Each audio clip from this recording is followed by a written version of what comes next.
نحمده ونصلي على رسوله الكريم اما بعد اعوذ بالله من الشيطان الرجيم بسم الله الرحمن الرحيم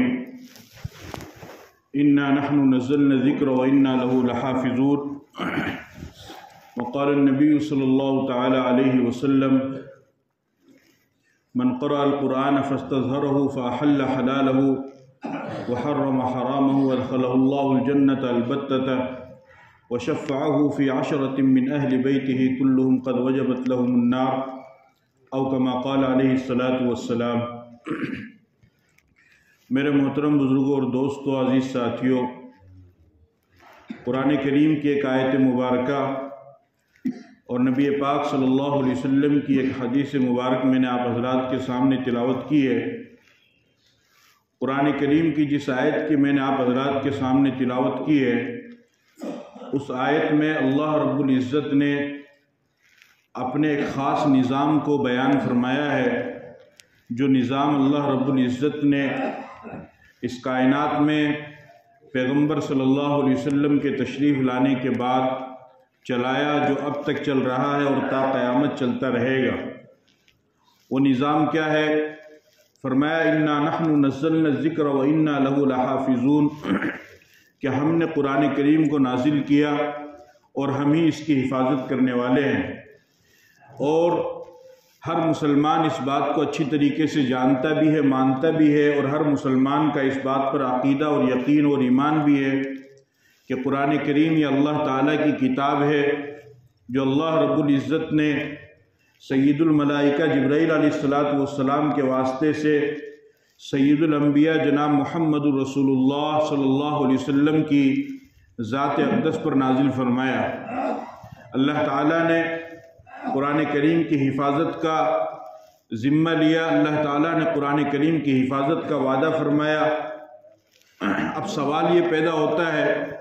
کہ آخر قرآن کریم کی حفاظت کس طریقے سے ہوگی؟ اور یہ بات تو حقیقت ہے کہ جس چیز کی حفاظت کی ذمہ داری اللہ پاک لیتے ہیں تو کائنات کی تمام چیزیں مل کر کے بھی اس کو نقصان نہیں پہنچا سکتی ہے، بلکہ اللہ تعالیٰ اس کی حفاظت کر کے رہتے ہیں۔ تاریخ میں بے شمار ایسے واقعات ہیں کہ قوم نے اور لوگوں نے، مخلوق نے مل کر کے کسی کو نقصان پہنچانا چاہا، اس کو ختم کرنا چاہا، لیکن اللہ نے بچانا چاہا تو آخرکار اللہ ہی کا فیصلہ غالب ہو کر کے رہا۔ حضرت نوح علیہ السلام کی تاریخ آپ کے سامنے ہے۔ ابراہیم علیہ السلام کے بارے میں قوم نے کہا حرقوہ وانصروا آلیہتکم ان کنتم فاعلین، کہ اس کو جلاؤ، اس کو آگ میں ڈالو اگر تم اپنے معبودان باطلہ کی عبادت کرنا چاہتے ہو، اس کی تعظیم کرنا چاہتے ہو، ان کو خوش کرنا چاہتے ہو۔ لیکن اللہ کا فیصلہ ان کو بچانے کا تھا، قوم نے ان کو آگ میں ڈالا، اللہ نے ان کو بچا کر کے دکھایا۔ اسی طریقے سے حضرت موسیٰ علیہ السلام بنی اسرائیل کے لشکر کو لے کر کے چلے، پیچھے سے فرعون کا لشکر آیا اور فرعون یہ چاہتا تھا کہ بنی اسرائیل کے پورے لشکر کو نیست و نابود کر دے، اسے ختم کر دے، اور وہ سمندر میں ڈوبے۔ اللہ تعالیٰ نے ان کا انتظام فرمایا اور فانفجرت منہ 12 عینہ، اللہ نے 12 راستے بنائے اور سمندر میں سے موسیٰ علیہ السلام اور ان کی قوم کو پار کروایا۔ فرعون مارنا چاہتا تھا، اللہ بچانا چاہتا تھا، لیکن اللہ نے ان کو بچا کر کے دکھایا۔ حضرت عیسیٰ علیہ السلام کو یہودی ختم کرنا چاہتے تھے، قتل کرنا چاہتے تھے، اور اسی نسبت پر انہوں نے حضرت عیسیٰ علیہ السلام کے گھر کا محاصرہ بھی کیا، لیکن اللہ رب العزت نے ان کو بچایا۔ یا عیسیٰ انی متوفیک ورافعک الیہ، کہ میں تجھے قتل ہونے نہیں دوں گا، اور اللہ تعالیٰ نے ان کو دشمن کے نرغے سے بچایا اور آسمان پر اٹھا لیا۔ خود ہمارے نبی پاک صلی اللہ علیہ وسلم کو مشرکین مکہ نے موقع پر ختم کرنے کا ارادہ کیا، قتل کرنے کا منصوبہ بنایا۔ وَإِذْ يَمْكُرُ بِكَ الَّذِينَ كَفَرُوا لِيُثْبِتُوكَ أَوْ يَقْتُلُوكَ أَوْ يُخْرِجُوكَ وَيَمْكُرُونَ وَيَمْكُرُ اللَّهُ، لیکن اللہ کا نظام ان کو بچانے کا تھا تو اللہ تعالیٰ نے بچا کر کے دکھایا۔ تو یہ بات تو حقیقت ہے، ایک مسلمان کا اس پر عقیدہ، یقین اور ایمان بھی ہے کہ اللہ تعالیٰ جس چیز کی حفاظت کی ذمہ داری لیتے ہیں تو اللہ تعالیٰ اس کی حفاظت فرماتے ہیں، اور ساری کائنات مل کر کے بھی اس کو نقصان نہیں پہنچا سکتی ہے۔ قرآن کریم جو اللہ تعالیٰ کی برگزیدہ کتاب ہے، قرآن کریم کی حفاظت کی ذمہ داری بھی اللہ تعالیٰ نے لی ہے، تو یہ تو طے شدہ حقیقت ہے، اظہر من الشمس ہے کہ قرآن کریم کی تا قیامت حفاظت ہوتی رہے گی۔ اللہ تعالیٰ کسی بھی طریقے سے قرآن کریم کی حفاظت قیامت تک کرواتے رہیں گے۔ لیکن سوال یہ پیدا ہوتا ہے کہ آخر قرآن کریم کی حفاظت کس طریقے سے ہوگی؟ قیامت تک اللہ تعالیٰ اس کی حفاظت کس طریقے سے کروائیں گے؟ کہ اللہ پاک خود آسمان سے اتر کر کے زمین پر آئیں گے، یا فرشتوں کو اللہ پاک قرآن کی حفاظت کے لیے زمین پر بھیجیں گے، یا جنات قرآن کریم کی حفاظت کے لیے آئیں گے، یا زمین میں سے کوئی دوسری تیسری مخلوق نکل کر کے آئے گی، یا پہاڑوں اور سمندروں میں سے کوئی جدید مخلوق نکل کر کے آئے گی جو قرآن کریم کی حفاظت کرے گی؟ سوال یہ پیدا ہوتا ہے کہ آخر قرآن کریم کی حفاظت کس ذریعے سے کی جائے گی؟ تو اس کا جواب یہ ہے کہ ان میں سے کچھ بھی نہیں ہوگا۔ یعنی قرآن کریم کی حفاظت کے لیے نہ اللہ آسمان سے زمین پر آئیں گے، نہ فرشتوں کو بھیجیں گے، نہ جنات آئیں گے، نہ کوئی دوسری بحری یا بری مخلوق نکل کر کے آئے گی، بلکہ اللہ تعالیٰ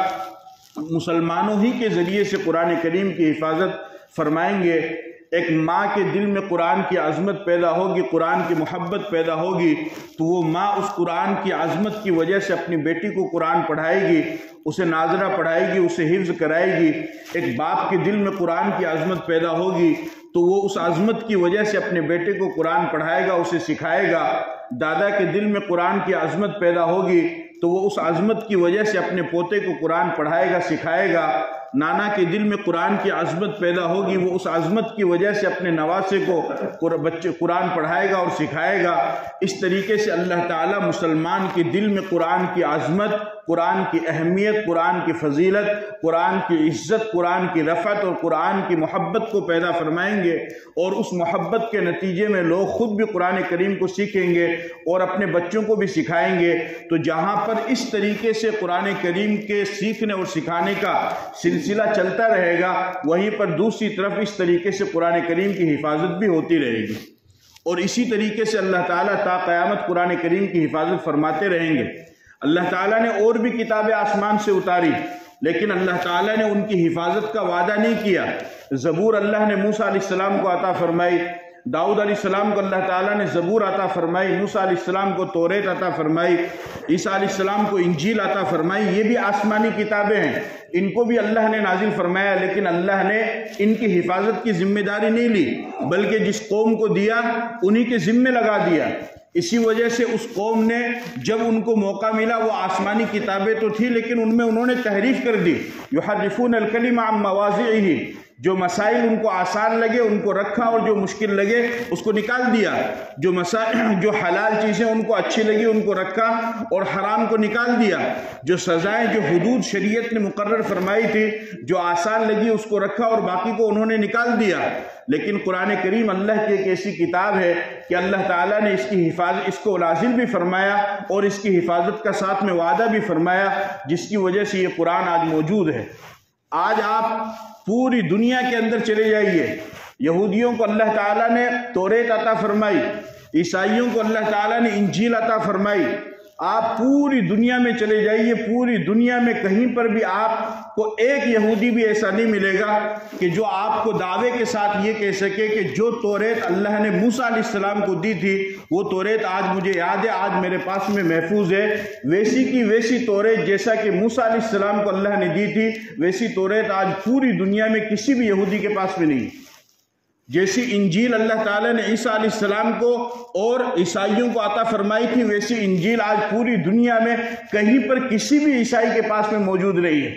اسی طریقے سے سابئین کے پاس چلے جائیے، ان کو جو زبور اللہ نے دی تھی ویسی زبور آج کسی کے پاس بھی موجود نہیں ہے۔ لیکن جب آپ مسلمان کے پاس آئیں گے اور ان سے اگر آپ کہیں کہ تمہارے پیغمبر محمد رسول اللہ صلی اللہ علیہ وسلم پر اللہ نے جو کتاب قرآن کریم نازل فرمائی ہے وہ کتاب ہم کو بتاؤ، وہ دکھاؤ، تو الحمدللہ آج پیغمبر کے 1444 سال ہو گئے گزرنے کے باوجود بھی جیسا قرآن اللہ نے اپنے پیغمبر پر 1450 سال پہلے اتارا تھا، ویسا کا ویسا ہی قرآن آج مسلمان آپ کو سنائے گا، اس میں زبر زیر کی بھی کہیں پر کوئی کمی نہیں آئے گی۔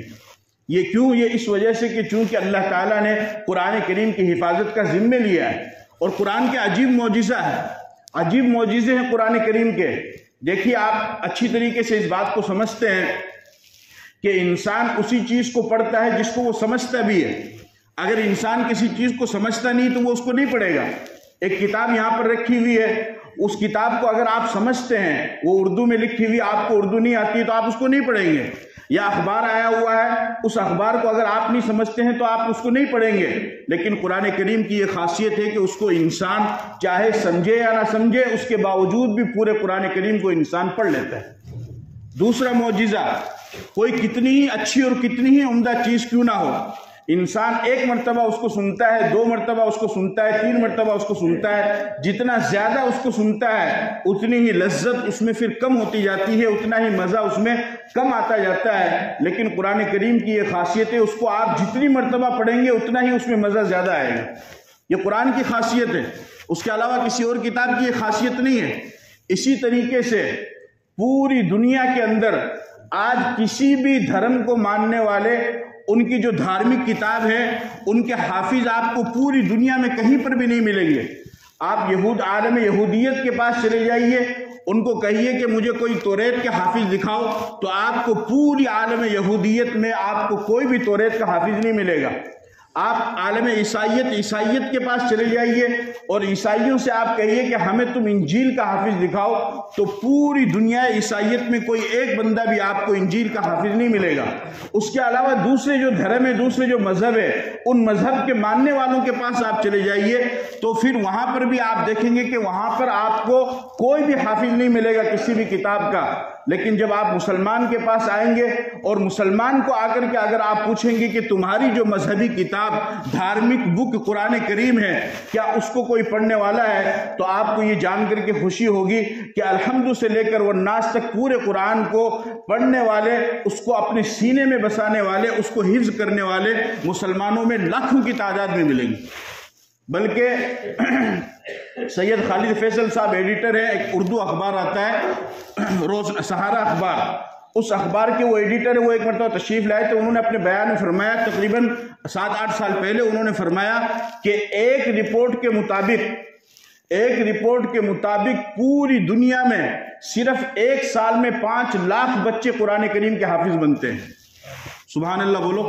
1 سال میں، اور یہ تو وہ بچے ہیں کہ جو صرف ریکارڈ پہ آئے ہیں، باقی اس کے علاوہ آپ کے ٹائم میں جو بچے پڑھ رہے ہیں ان کو تو وہ تو ریکارڈ میں آئے ہی نہیں، ان کے علاوہ جو چھوٹے بچے چھوٹے مدرسوں میں پڑھ رہے ہیں وہ تو ریکارڈ میں آئے نہیں، صرف ریکارڈ میں آنے والے 5 لاکھ بچے، عالم عرب کے الگ، عالم عجم کے الگ۔ اس طریقے سے اللہ تعالیٰ مسلمان کے دل میں قرآن کی عظمت کو پیدا کرتا ہے اور وہ قرآن کو پڑھتے ہیں، اس کو سیکھتے ہیں، اور یہ سلسلہ تا قیامت چلتا رہے گا۔ خوش نصیب ہوگا وہ انسان کہ جو اللہ کے اس مضبوط حفاظتی نظام میں اپنے آپ کو شامل کر لے گا۔